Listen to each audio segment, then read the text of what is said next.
Seguimos avanzando aquí en Telebuen Día, recibiendo siempre con muchísimo gusto al señor ministro de Industria, Energía y Minería, ingeniero Roberto Kramerman. Buen día, ¿cómo le va, ministro? Buen día, muy bien. Muchas gracias por la Al invitación. contrario, gracias por sus minutos tan temprano en la mañana. A veces decíamos, recibimos hoy al ministro de Industria, Energía y Minería, terminábamos hablando casi exclusivamente de industria. Hoy vamos a hablar de minería, si le parece, y sobre todo de este tema de la mega minería, del proyecto de Aratirí. ¿Cuándo se firma el contrato? Bueno, no hay una fecha precisa en este momento porque se está trabajando, ¿verdad? El sistema de trabajar, de intercambiar los documentos. ¿En qué aspecto se trabaja hoy, Roberto? En el aspecto directamente que implica la ley de minería de gran porte, ¿verdad? La ley de minería de gran porte vino a traer un cambio sustancial en las exigencias a las empresas mineras. Nosotros teníamos en nuestra historia uruguaya, bueno, muchos años de minería, pero de minería de pequeño porte y con no muy buenas condiciones. Eso lo comprueba todo el tema de que se ha explotado sin quizás, por ejemplo, cerrar los pozos y todo lo que todos conocemos. Ahora, entonces, sí. La minería de gran porte introduce los conceptos de plan de cierre, ya existían, los perfecciona, y bueno, introduce el concepto del fondo solidario, de que lo que se recaude de esta instancia queda en un 30% para proyectos productivos y el resto para las generaciones futuras a administrarse, y introduce lo que usted me pregunta, el tema del contrato, ¿verdad? Claro. El contrato tiene una serie de temas importantes a considerar. Vamos a avanzar sobre eso, pero quería hacer una precisión inicial. La ley de minería de gran porte es como un paraguas que también cubrirá a aquellas otras explotaciones mineras.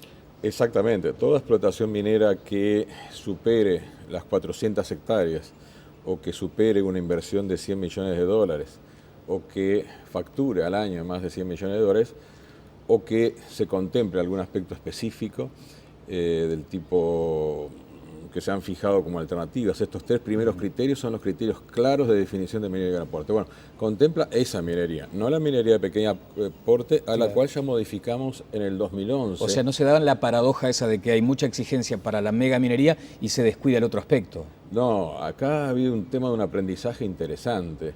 El reforzamiento del código de 2011 que se hizo, cambiando los valores de canon, porque Uruguay no cobraba prácticamente nada por esa riqueza nacional que le pertenece al Estado, a la sociedad.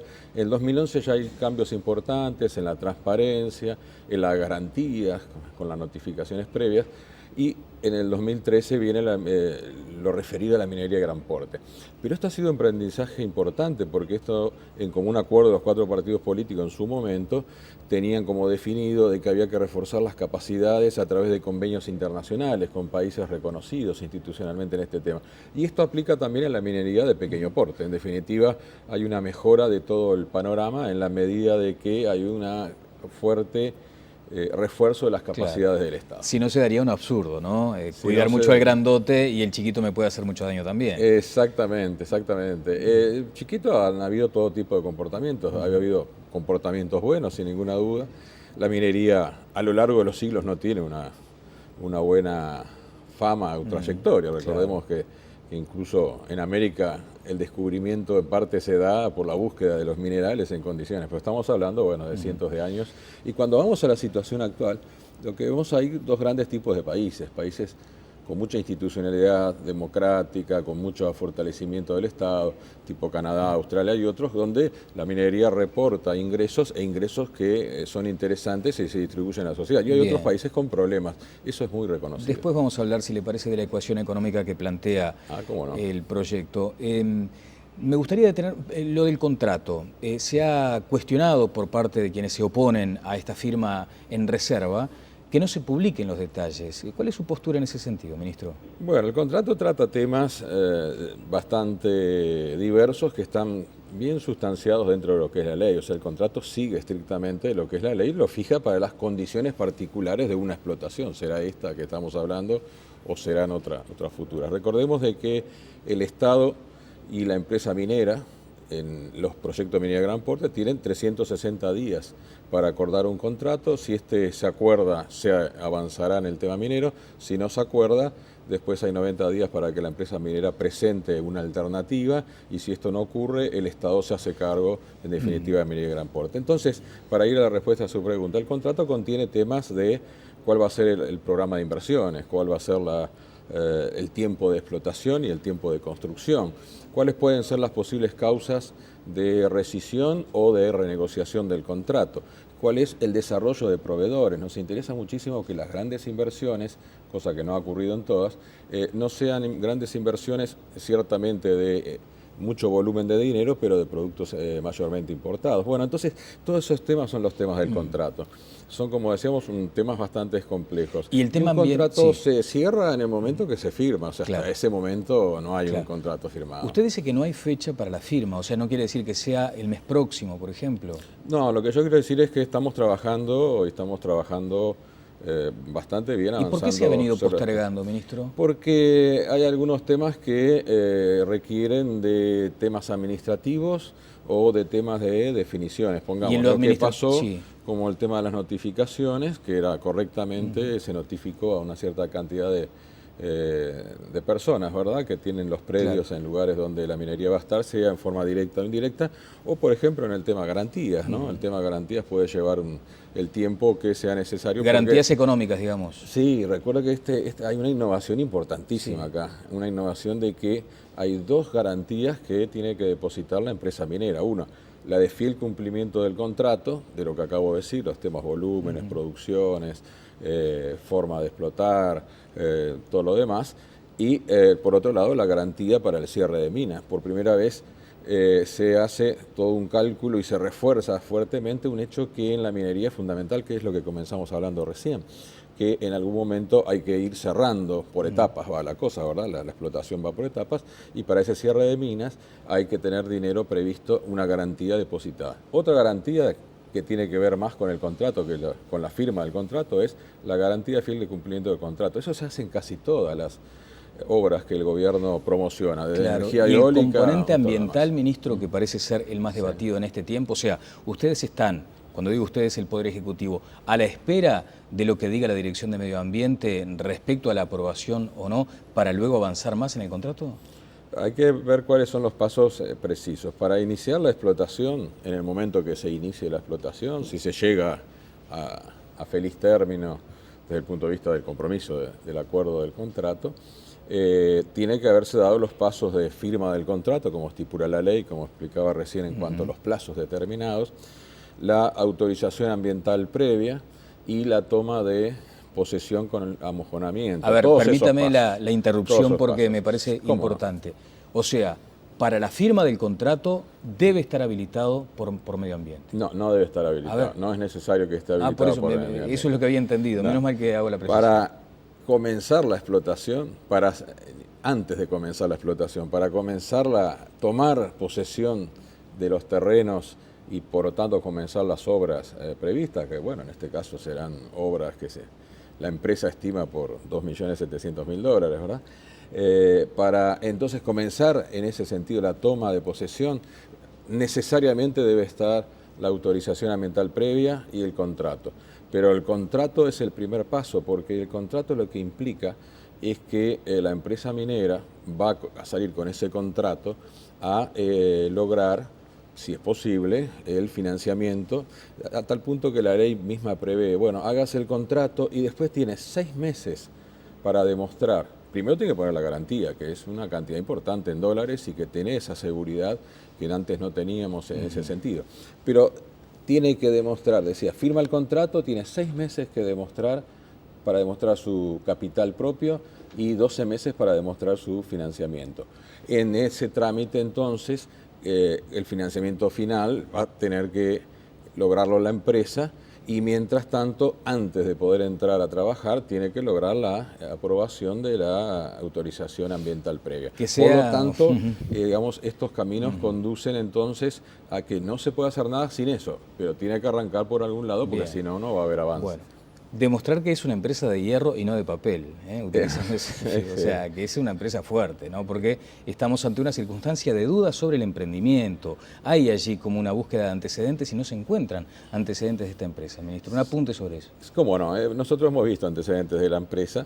Evidentemente la empresa además cotiza en bolsa, tiene algunos emprendimientos en Brasil, como es conocido. Eso lo vimos en determinado momento para saber si iniciamos el tema. Pero fundamentalmente la comprobación más fuerte de las empresas, hay que entender que la minería ha pasado a ser una cadena de valor como todas las actividades en los últimos 20 años. El sistema de crecimiento, modelo global de producción, es la llamada cadena de valor. En la cadena de valor hay lo que antes hacía uno de principio a fin, ahora lo hacen distintas empresas según su especialización.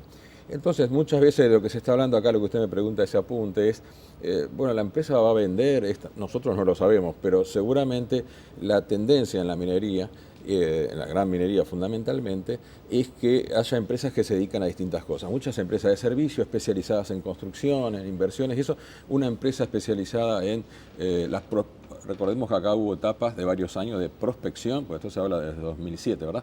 De prospección, de exploración, y luego una empresa que se dedica a explotación.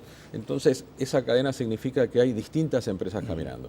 No industrialización, por ejemplo. No la industrialización. La industrialización es otro espacio de la cadena de valor. Claro, importante. pero que en este caso no está presente, por lo menos en esta etapa. Usted sabe que las empresas, cualquier empresa minera, en el caso del hierro, estamos hablando del cuarto elemento en la tierra en abundancia, que se utiliza además desde hace cientos de años para la construcción, para los automóviles, para los electrodomésticos, para toda nuestra vida.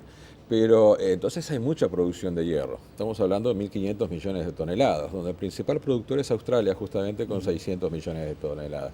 Entonces, básicamente, esta empresa, y ahí voy a lo que usted me preguntaba, o cualquier otra empresa, siempre en este tema va a tener que tener ya un acuerdo con la empresa siderúrgica. Nosotros queremos que haya siderúrgica en Uruguay, que haya un trozo de la cadena de valor. Hoy las siderúrgicas en el mundo hay un exceso de capacidad porque China ha invertido fuertemente y de esos 1.500 millones de toneladas que mencionaba de hierro, sin embargo la capacidad de procesamiento es mayor, llega a los 2.000 millones de toneladas. Pero eso no quita que las ofertas van cambiando porque el mundo capitalista es así, con ciclos de sobreinversión y ciclos de declive. Crisis. Entonces hemos previsto dos temas fuertes dentro de la ley y lo estamos cumpliendo. Básicamente que el 15% de la producción obligatoriamente sea ofrecida en el mercado nacional, que con otros elementos, porque con el hierro no alcanza, hay que ir formando esa cadena de valor hacia atrás con los servicios y hacia adelante. Y lo otro que hemos previsto del hacia atrás es el programa de desarrollo de proveedores, muy fuerte en ese sentido. En esa línea de tiempo, ¿hay espacio como para pensar en una industria siderúrgica nacional? Porque estamos hablando de un lapso de 20 años para la explotación, para la extracción de hierro, digamos. Sí, porque hay otras posibilidades de hierro, no demasiadas más, pero 3 o 4 más seguramente. Correcto, pero digo, Uruguay ¿cuánto cuesta instalar una siderúrgica? Sale bastante, sale bastante. ¿Y en no tiempo? Tanto como el tema de ¿Y en años? Y bueno, fíjese que una siderúrgica, básicamente, necesitamos seguir trabajando en esta verdadera transformación que hemos hecho de la matriz energética para seguir accediendo a valores menores. Y en años le va a llevar, si es que se decide al final, porque ahí está la parte privada, nosotros hacemos las condiciones, a no ser que luego, lógicamente, como decía, la ley prevé que el Estado se haga cargo en algún momento si es que esto no se llega a un acuerdo, ¿verdad? Pero en definitiva va a llevar 3, 5 años, posiblemente es difícil determinar el plazo, todo se alarga un poco con estos temas. Pero fíjese una cosa muy importante en ese sentido. La siderúrgica tiene que sumar tema energético, el hierro que estaría en Uruguay. Uruguay tiene bastante hierro, pero de bajo porcentaje. Esto es uno de los temas que hay que tener en cuenta, de que es muy determinante los precios internacionales. El bajo porcentaje hace de que haya mucho material estéril, entonces hace más cara la producción.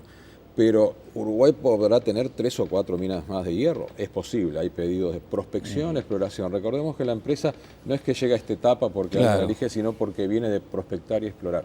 Lo que ocurre es que lo que busca el Estado es diversificar la producción, tener una nueva riqueza como es el hierro y tener una diversidad de producción. Para nada convertirse en un país minero, estamos haciendo el mapa aerogeofísico del país, que es un tema importante para el futuro, para partir de la base de que no sea quien venga a prospectar, luego explore y tenga su información, sino que el país tenga su propia información y pueda mejorar todo este esquema de negocio. ¿El gobierno qué grado de exigencia, de presión o de incidencia tendrá en el plan de cierre? ¿O es acaso simplemente tomador de la decisión que determine Aratirí para ese plan de cierre? Le digo porque uno cuando empieza a imaginar los números que se han manejado se impresiona, ¿no? Es un pozo, un cráter de 300 metros de profundidad y 2 kilómetros de diámetro. ¿Cómo se llena eso? Bueno, que venga la empresa y diga, sí, se llena con el agua, en 80, 90 años lo tenés resuelto. ¿Es así efectivamente? Bueno, en primer lugar sobre los tamaños se ha hablado mucho, estamos hablando de minería de gran porte justamente, y entonces el porte son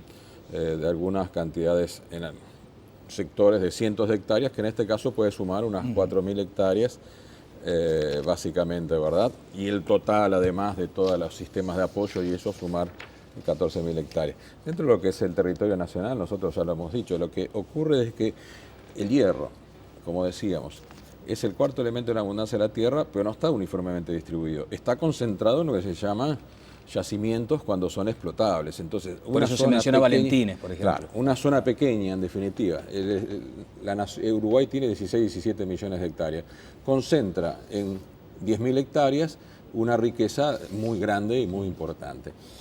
El plan de cierre que usted me decía, entonces, cuando vemos los números, como decía, absolutos son importantes en cuanto a tamaño, pero muchos países se realizan distintos planes de cierre de acuerdo a los planes que más convengan, de acuerdo al tipo de minas y demás. Claro. Pero el que tiene la palabra para aprobar el plan de cierre y demás es la Dirección Nacional de Medio Ambiente, o sea, es el ministerio correspondiente. Quiere decir que no es que Aratirí venga y diga, voy a hacer este plan de cierre. No, bueno, presenta el tema y tendrá que ser aprobado y luego presenta las garantías económicas que van, según la ley, tiene que ir colocando el dinero correspondiente a cada etapa del plan de cierre con una visión de 5 años, agregarle un 10% de todo lo que es el plan de cierre general y un 10% todavía más por las multas si las hubiera ambientales. Quiere decir que hay una fuerte exigencia, como no la había, hay un cambio fundamental, tanto en lo económico en que esto es una ley progresiva. Por primera vez aquí se instala una ley en donde a mayor ganancia de la empresa, mayor impuesto. Renta para el país. Renta para el país. Y se instala una ley donde hay un fondo solidario, pero donde el plan de cierre es específicamente trabajado por los dos ministerios, el Ministerio de Medio Ambiente y el Ministerio de Industria, Energía y Minería. Permítame ser gráfico, ¿no? Supongamos una gran paramecánica hace un agujero de 300 metros de profundidad, extrae lo que le sirve, lo que no lo deja al costado y eso queda así. No será resuelto de ese modo. No será resuelto. No es que el agua de lluvia que caiga durante 90 años no será resuelto de ese modo. Va a ir secuencialmente a lo largo del tiempo. Exactamente, se va a ir cerrando. Los grupos que se oponen a la explotación de Aratirí, ministro, dicen que no hay ejemplos en el mundo de una sola mina que haya sido resuelta con el cierre que se pretende para Valentines, con el modelo. ¿Es correcta esa afirmación? No. Realmente el tema del plan de cierre en los últimos años ha sido muy estudiado.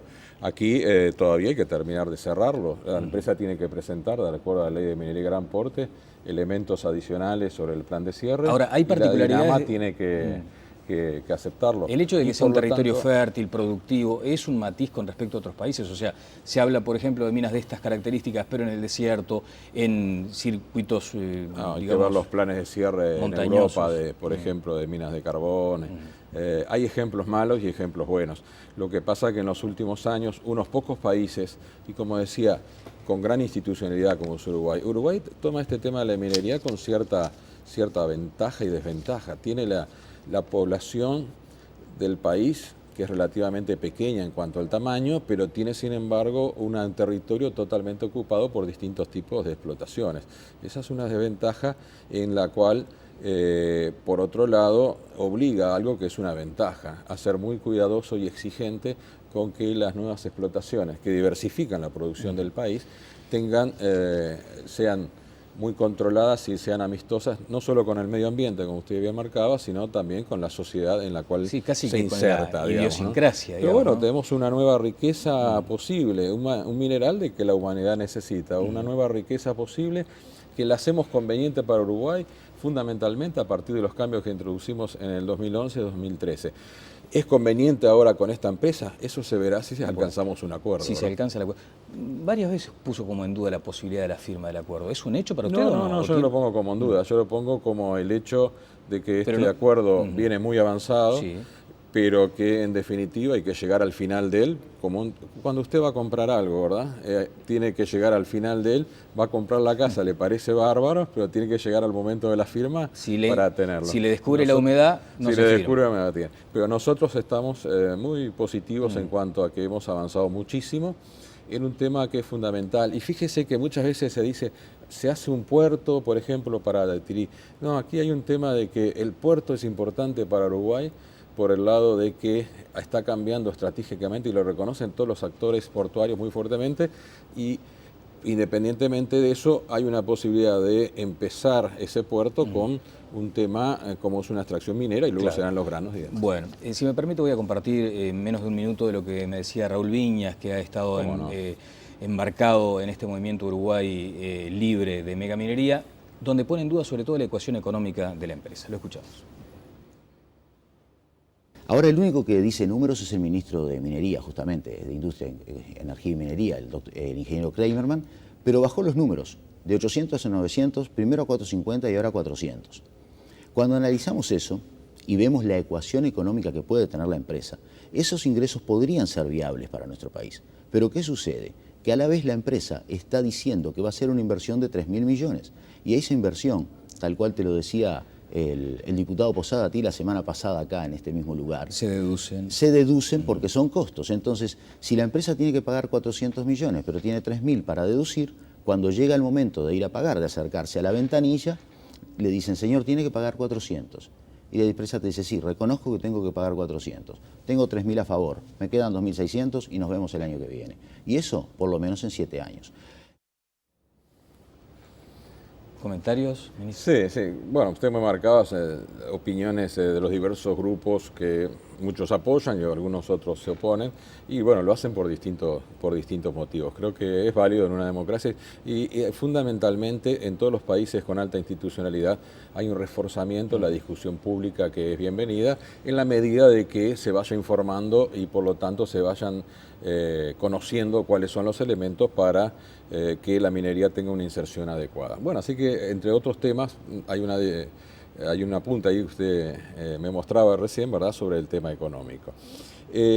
Básicamente hubo un acuerdo total y lo estamos cumpliendo de que las empresas mineras de gran porte, con esta ley, no era así antes, no pueden descontar impuesto a la renta. Básicamente van a tener que pagar impuesto a la renta, el canon, que lo cambiamos como decíamos en el 2011, el canon que significa un pago porque se extrae un recurso, ¿verdad?, que está en el subsuelo que pertenece a la República, impuesto a la renta por la ganancia y un impuesto a la minería de gran porte. Si uno toma lo que debe hacer es tomar el total de la explotación, en cuántos años se extiende y calcular, bueno, es decir, en esos años que se extiende la explotación, sea 15, 20 años, por ejemplo, ¿no? En eso toma usted cuánto va a explotar la mina. Bueno, va a ser un valor que va a llegar a un máximo de 18 millones de toneladas al año, comenzando de menos e ir creciendo. Tiene que estimar a usted cuánto va a ser el precio del hierro. Bueno, el hierro llegó a un techo de 150 y pico de dólares la tonelada, cuando hace años no valía nada y por eso viene este tipo de explotación. ¿Ahora está en cuánto? ¿123? Ahora 123. Empieza a caer y se prevé que caiga más por un tema del crecimiento de China, de que ha bajado y que es uno de los grandes consumidores, no el único. Pero de todas maneras que se estima, por ejemplo, que pueda llegar a 100 dólares. Bueno, usted compone ese cálculo, lo hace para todos los años y luego lo divide y le aplica los 3 impuestos. Fíjese, le aplica 25% de impuesto a la renta, el IRAE, le aplica 5% sobre el canon, que es sobre la facturación, no sobre la ganancia. Quiere decir que sobre la renta es mucho más, y le aplica el impuesto a minería de gran porte, impuesto progresivo. ¿Por qué? Porque a mayor ganancia, mayor impuesto. No es que sea siempre un porcentaje fijado de la ganancia, es si gana menos, menor impuesto, menor porcentaje, si gana más, mayor porcentaje. De tal manera que el Estado va a quedar entre el 47 y el 62% de las ganancias. Si uno compone los números, estamos llegando a lo que marcábamos, que va a depender de esta serie de supuestos que son lógicos porque son proyecciones a muchos años. Bien, pero son esos 400 millones de dólares por año. Aproximadamente. Sí, no deduce, por ejemplo, porque usted dijo en Radio en la 970, ¿no? En fuentes confiables, que Aratiri podría deducir ciertos aspectos que el impuesto a la renta trae consigo. No, el impuesto a la renta de ninguna manera, no. Podría deducir lo que decíamos, no es deducción.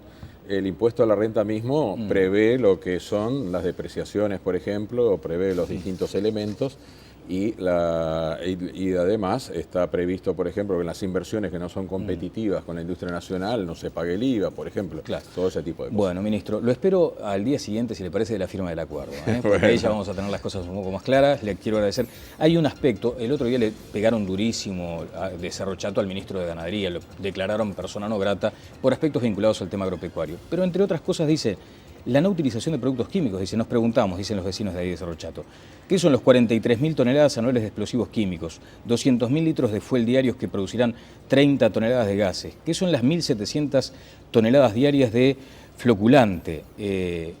Ahí también está el aspecto ese cancerígeno que mencionó el senador Larrañaga. Sí, acá hay química también, ¿no? Hay química. Básicamente lo que siempre se ha referido, creo que fue el presidente Mujica en su momento que la hizo más hincapié, es que el hierro, que le explicaba, es el cuarto elemento en la corteza terrestre, se presenta bajo diferentes formas de óxidos. Bueno, uno como es químico le parece sencillo, pero no lo es el tema.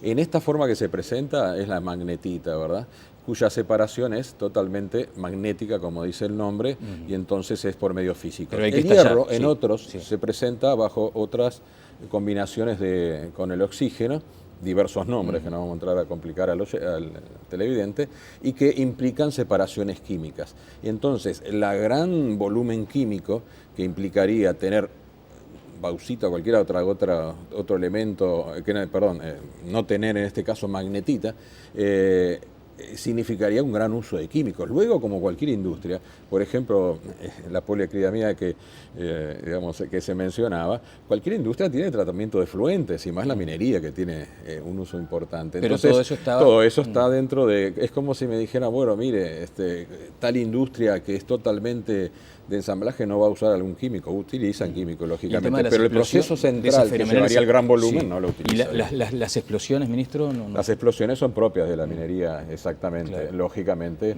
están dentro de los elementos que se van a utilizar. Eso básicamente es parte de un proceso. El énfasis en el uso de químicos que hacía el presidente estaba relacionado, comparado con otras explotaciones, donde hay un gran uso en la separación. Y es correcto, porque allí es donde son los procesos que más complicados se dan. Los otros son procesos muy conocidos y controlados. Muchas gracias por su movilidad. Gracias. Y lo espero el día siguiente. Bueno, con todo gusto. El señor ministro de Industria, Energía y Minería, Roberto Kramerman. Pausa y seguimos adelante en Tele Buen Día. Presentó